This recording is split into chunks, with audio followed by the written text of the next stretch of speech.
मला व्हिडिओ टाकायला लेट झालं। हा व्हिडिओ होता आमच्या गावची यात्रा होती लिंगेश्वर क्षेत्र पुळूज येथील। तर त्या दिवशी आम्ही इथे म्हणजे मी थोडासाच व्हिडिओ काढला आणि दुसऱ्या दिवशी आम्ही पुण्याला आलो। तर पुण्याला एवढी थंडी आहे आणि हे बघा आमचं बाळ एवढं लहान आहे, त्याला 2 महिने पण कंप्लीट झालेले नाहीत म्हणजे बेबीला माझ्या।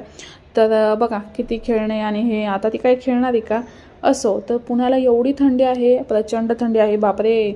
माझी पोरगी तर सारखी सुसू करते आणि सारखे तिचे चड्डू बदलायला लागते, कपडे बदलायला लागतात, ह्यातच आमचा अख्खा दिवस जातो। एवढी भयानक थंडी आहे पुण्याला। असं वाटतं गावाला खूप बरं होतं, गावाला एवढी थंडी नव्हती, होती पण सकाळी आणि संध्याकाळी जाणवायची, दिवसभर जाणवत नव्हती।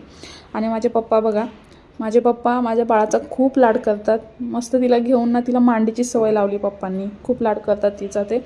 आणि आता माझी बेबी झोपलेली आहे, तिला मी झोका देते आणि खूप दिवसांनी आज मी लॅपटॉप ओपन केला होता आणि तेवढ्यात ती रडायला लागली, म्हणून मी तिला झोका देतच लॅपटॉप जो होता तो बाजूला ठेवून दिला, तिला झोका द्यायला घेतलं पहिले। आणि ती ना झोका दिला ना शांत बसते झोक्यामध्ये म्हणजेच पाळण्यामध्ये। झोका जर थांबला तर रडायला स्टार्ट करते। आणि संध्याकाळी ना आम्ही हे तिच्यासाठी खेळणं आणलं होतं, याला माझ्या पप्पांना चांदवा म्हणतात, तुमच्या इकडे काय म्हणतात किंवा या खेळण्याचं नाव काय हे तुम्ही कमेंट करा। ती मस्त रमली होती। भेटू नेक्स्ट व्हिडिओमध्ये, बाय बाय।